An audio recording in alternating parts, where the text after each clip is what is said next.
Bismillahirrahmanirrahim. Assalamualaikum warahmatullahi wabarakatuh. Selamat pagi dan salam sejahtera untuk kita semua. Apa kabar semuanya? Semoga dalam keadaan sehat dan semangat untuk mengikuti PJJ pada hari ini. Kembali lagi di pelajaran akuntansi keuangan untuk kelas 11 akuntansi keuangan. Pada video kali ini kita akan mereview kembali apa yang tadi sudah kita jimatkan, yaitu mengenai pencatatan piutang wesel. Seperti biasa, sebelum memulai kegiatan pembelajaran, alangkah baiknya diawali dengan berdoa menurut agama dan kepercayaan masing-masing, agar ilmu yang diperoleh bisa bermanfaat. Ibu hanya akan sedikit mereview apa yang tadi sudah kita jimatkan. Di sini ada tujuan pembelajarannya, yaitu kalian akan mempelajari tentang pengertian wesel tagih, jenis wesel tagih, lalu perhitungan dan pencatatan untuk pendiskontoan wesel tagih. Ini materi pembelajarannya ada 5, mulai dari pengertian wesel tagih, lalu ada jenis wesel tagih, yaitu ada wesel berbunga dan wesel tanpa bunga. Kalau wesel berbunga berarti nilai weselnya ditambah nilai bunga, sedangkan kalau wesel tanpa bunga berarti hanya nilai weselnya saja. Selanjutnya ada pendiskontoan wesel. Pendiskontoan wesel ini juga ada 2, yaitu untuk pendiskontoan wesel berbunga dan pendiskontoan wesel tidak berbunga. Pendiskontoan itu artinya adanya potongan atau bunga. Ya, di sini ada pengertian wesel tagih, yaitu janji tertulis yang memiliki kekuatan hukum. Pada dasarnya, wesel tagih ini mirip seperti piutang. Kalau piutang itu kan hanya transaksi penjualan kredit biasa. Nah, sedangkan kalau dengan adanya wesel tagih, transaksi penjualan kredit tadi memiliki kekuatan hukum, dan di situ juga biasanya sudah dicantumkan kapan tanggal jatuh temponya beserta bunga yang akan diperoleh. Selanjutnya jenis wesel tagih, di sini tadi sudah sempat disebutkan, yaitu ada wesel berbunga dan wesel tidak berbunga. Wesel berbunga selain memuat jumlah nominal yang harus dibayar, juga akan ada bunga yang harus dibayar sesuai dengan kesepakatan suku bunga tertentu yang harus dibayar maksimal pada saat jatuh tempo. Nah, kalau wesel tidak berbunga, ya dia hanya nilai nominal yang tercantum pada weselnya saja. Contoh dari wesel berbunga. Di sini ada soal, pada 1 Maret, PD Rahayu menjual barang dagang secara kredit pada toko Hastuti sebesar 5 juta. Kalau transaksinya hanya sampai sini, kalimatnya, maka ini hanya akan terjadi penjualan secara kredit biasa, sehingga jurnalnya adalah piutang dagang pada penjualan. Piutangnya bertambah 5 juta, lalu penjualannya bertambah sebesar 5 juta. Tapi di soal dilanjut ini, pada tanggal 5 Maret, menarik wesel atas toko Hastuti dengan nilai nominal 5 juta. Berarti di sini tanggal 5 Maret dilakukan pencatatan, yaitu pencatatan penarikan wesel. Tanggal 5 Maret, wesel tagihnya menjadi bertambah sebesar 5 juta dan piutangnya menjadi berkurang, atau di sini kita akan menghilangkan piutangnya. Piutangnya berkurang sebesar 5 juta rupiah. Yang muncul adalah wesel tagih. Lalu selanjutnya, di sini dan jatuh temponya tanggal 4 Mei, bunganya 18% setahun. Berarti akan muncul pencatatan pada saat jatuh tempo, yaitu tanggal 4 Mei.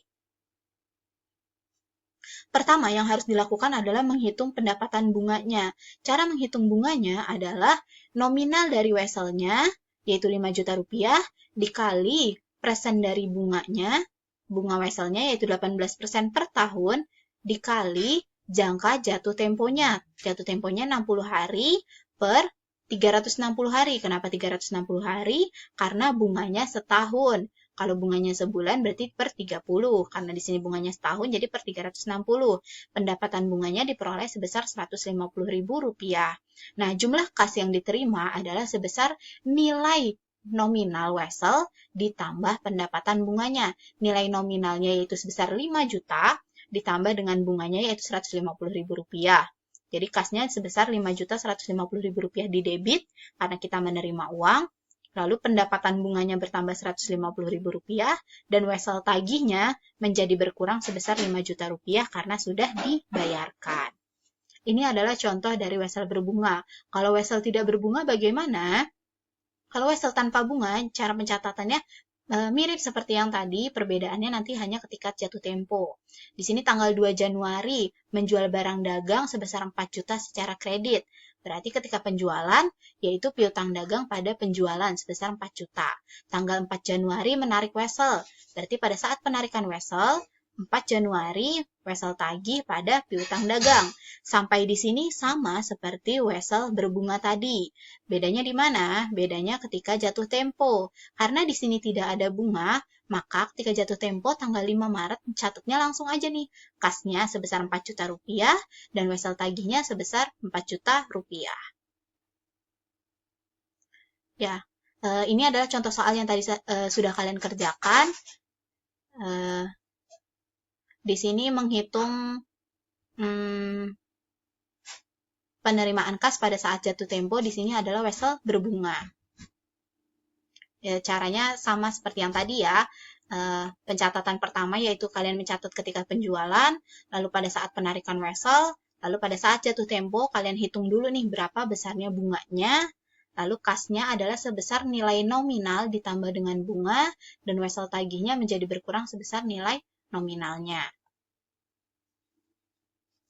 Nah, selanjutnya ini adalah pendiskontoan wesel. Tadi juga sudah sempat dibahas bahwa pendiskontoan wesel ini dapat dilakukan sebelum jatuh tempo. Nah, diskonto sendiri artinya adalah potongan atau bunga yang harus dibayar oleh yang menjual wesel atau surat dagang yang diuangkan sebelum waktunya. Jadi di dalam pendiskontoan ini nantinya akan muncul pihak ketiga. Pihak ketiga ini biasanya adalah bank. Contoh, di sini ada pencatatan pendiskontoan wesel berbunga. Di pendiskontoan wesel berbunga ini, soalnya sebenarnya kurang lebih sama seperti yang tadi, memiliki wesel tagih, nilai nominalnya 12 juta, bunganya 12%, terus tanggal 10 Mei, jangka waktunya 60 hari, dan jatuh temponya 9 Juli. Tetapi tanggal 19 Juni, jadi 19 Juni ini kan sebelum jatuh tempo. Jatuh temponya 9 Juli, masih ada waktu nih. Wesel tersebut didiskontokan ke Bank Arto dengan diskontonya 10%. Diperhatikan di sini ada dua persentase. Persentase yang pertama adalah bunga dari wesel, persentase yang kedua adalah persen dari diskonto wesel. Yang diminta adalah hitunglah uang yang akan diterima PT ABC dari hasil penjualan wesel dan dibuat jurnalnya. Di sini kita akan menghitung hasil penjualan wesel. Yang pertama adalah harus menghitung nilai jatuh tempo dari wesel tersebut. Caranya sama seperti yang tadi, yaitu menjumlahkan nilai nominal ditambah nilai bunga dari wesel. Nilai nominal dari wesel tersebut adalah 12 juta, sudah ada di soal. Lalu menghitung bunganya. Bunganya yaitu nilai nominal 12 juta dikali persentasenya dikali jatuh temponya 60 hari per 360 akan diperoleh hasil yaitu Rp240.000. Sehingga nilai jatuh temponya adalah Rp12.240.000. Tahapan selanjutnya adalah menghitung nilai diskontonya. Nilai diskontonya cara menghitungnya bagaimana? Dihitung dulu nih dari 19 Juni, dari dia mau diskontoin ke tanggal jatuh tempo itu berapa hari? Ini setelah dihitung adalah kurang lebih 20 hari. Maka untuk menghitung diskontonya adalah nilai jatuh tempo, yaitu 12.240, yang dipakai nilai jatuh tempo ya, bukan nilai nominal. Nilai jatuh tempo dikali persen diskontonya yaitu 10%, dikali sisa jatuh temponya yaitu 20 hari, per 360 karena di soal disebutkan itu adalah bunga setahun. Hasilnya adalah Rp68.000. Sehingga nilai yang akan diterima oleh PT ABC adalah Rp12.240.000 dikurang Rp68.000. Kenapa dikurang? Karena ini adalah diskon. Diskon itu kan pengurangan harga. Maka yang diterima adalah sebesar Rp12.172.000. Nah, ini contoh soal yang tadi kalian sudah selesaikan. Sama seperti yang tadi, yang pertama adalah hitung nilai jatuh temponya, lalu dihitung nilai diskontonya, lalu itu adalah nominal yang akan diterima. Nah, sekarang kita lanjutkan. Di sini akan membahas tentang pencatatan akuntansi untuk penjualan wesel. Ini berkaitan dengan soal yang contoh soal yang PT ABC ya. Jadi sambil dilihat di PPT-nya yang soal ABC. ada beberapa kemungkinan yang bisa terjadi ketika melakukan pendiskontoan wesel. Misalnya adalah si tokonya bisa membayar tepat waktu. Kalau dia bisa membayar tepat waktu, itu aman aja nih. Tapi kalau misalnya dia tidak membayar tepat waktu, apa yang akan terjadi? Siapa yang harus ditagih? Nah, itu akan kita bahas di slide selanjutnya. Nah, ini kita mencatatnya dari sisi PT ABC ya. Kita mencatat dari sisi PT ABC. PT ABC tadi, ketika penjualan wesel, ya, jadi sambil dilihat deh ya soalnya. Di soal ini, kita bisa lihat nilai nominalnya 12 juta, nilai jatuh temponya 12.240, dan nilai pendiskontoan adalah 12.172.000 rupiah. Itu 3 angka yang perlu diingat.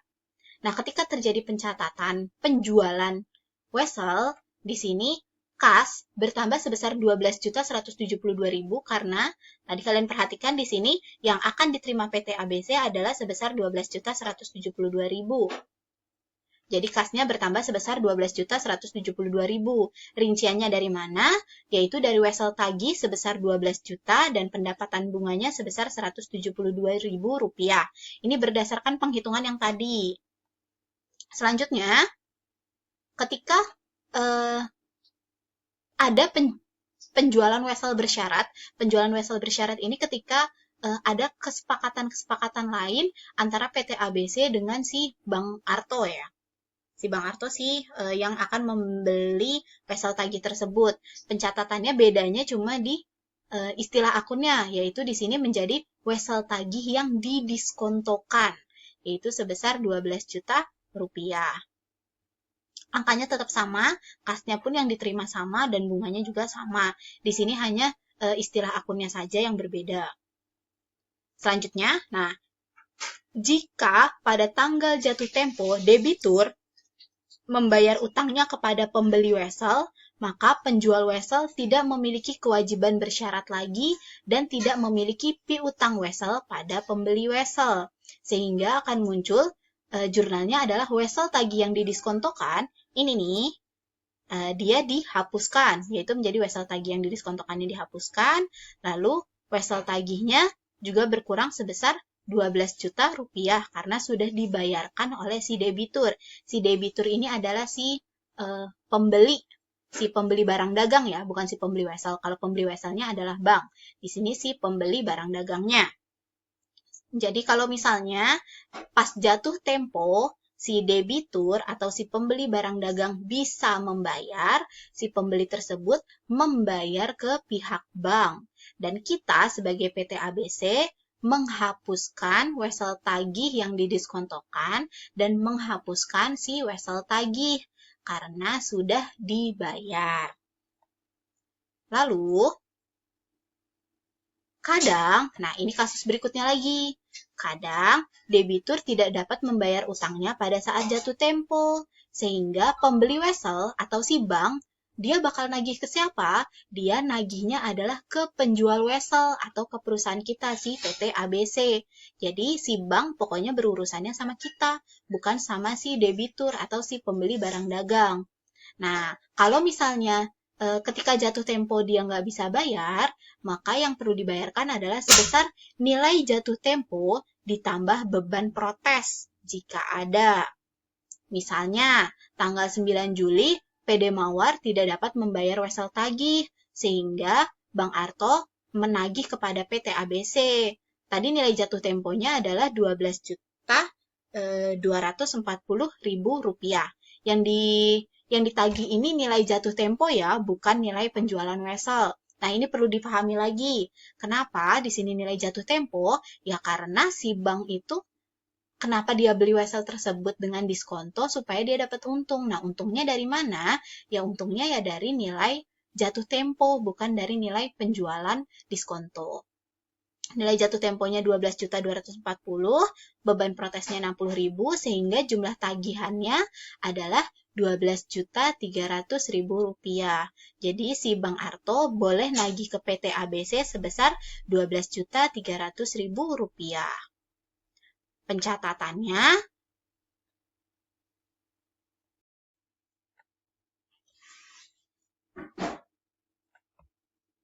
Pencatatannya di sini tanggal 9 Juli piutang usaha dari PD Mawar berkurang sebesar 12.300.000 dan bertambah menjadi 12.300.000 dan utangnya juga menjadi bertambah. Kenapa bertambah?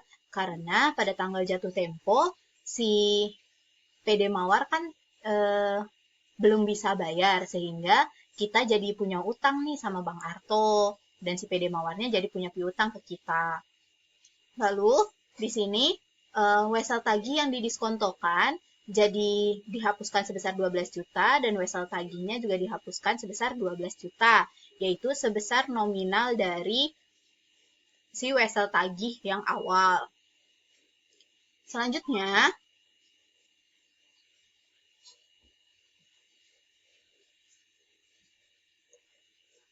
nantinya penjual wesel akan membayar kepada pembeli wesel atau PT ABC, PT kita akan membayar kepada pembeli wesel, kepada Bang Arto, dan menagih kepada penerima wesel atau debitur.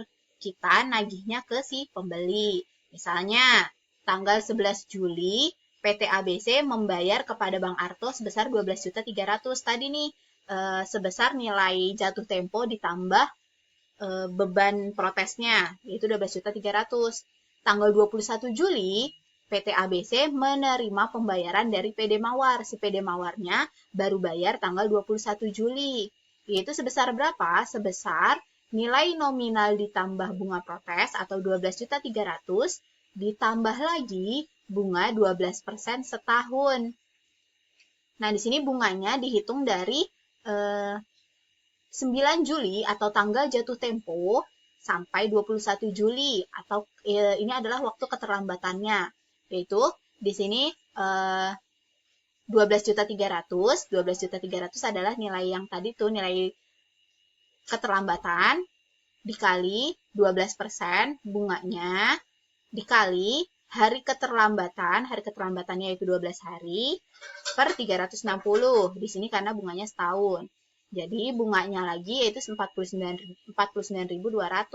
Pencatatannya, kita membayar utang ke Bang Arto yaitu sebesar 12.300. Cuma yang tadi tuh sesuai dengan nilai jatuh tempo ditambah nilai protesnya. Itu sebesar 12.300. Kas kita berkurang sebesar 12.300 dan utang kita di Bang Arto menjadi berkurang sebesar 12.300. Lalu pada tanggal 21 Juli ini adalah ketika si PD Mawar membayar piutangnya ke kita. Ketika membayar ke kita, maaf, piutang usaha dari PD Mawar yaitu sebesar 12.300. Karena tadi nih nilai jatuh tempo ditambah beban protes. Lalu selanjutnya karena dia terlambat, maka dikenakan bunga lagi. Bunganya yaitu sebesar 49.200 berdasarkan penghitungan yang di atas ini nih. Sehingga jumlah uang kas yang akan kita terima yaitu sebesar 12.349.200 atau sebesar nilai nominal ditambah beban protes ditambah dengan beban pendapatan bunga karena keterlambatan. Kayak gitu. Jadi yang kita bayarkan ke Bang Arto cuma 12.300.000, tapi yang akan mulai dari PD Mawar adalah sebesar 12.349.200. Sehingga PT ABC itu tidak mengalami kerugian dan si Bang Arto pun tetap mendapatkan haknya. Seperti itu. Lalu selanjutnya, kalau pencatatan pendiskontoan wesel tidak berbunga bagaimana? Di sini ada contoh pada tanggal 10 Mei PT ABC menarik wesel tidak berbunga pada PD Mawar nilai nominal 12 juta, jangka waktu 60 hari. Tanggal 19 Juni didiskontokan ke Bang Arto. Oleh PT ABC diskontonya 10%. Uang yang akan diterima PT ABC sama seperti yang tadi. Yang pertama adalah nilai nominal ditambah dengan dikurang diskontonya. Diskontonya yaitu sebesar, karena di sini tidak ada bunga, jadi tidak perlu menghitung bunga, jadi langsung dikurang aja sama diskontonya, yaitu nilai nominal dikali persen diskonto dikali ini selisih harinya, yaitu 20 hari per 360 hari. maka diskontonya sebesar 66.666,67. Sehingga nilai yang akan diterima oleh PT ABC adalah sebesar Rp11.933.333. Lalu pencatatan akuntansinya bagaimana? Pencatatan akuntansinya karena tanpa bunga dia bisa langsung nih kas sebesar 11.933, lalu beban bunganya 66.666 dan wesel tagihnya sebesar 12 juta rupiah.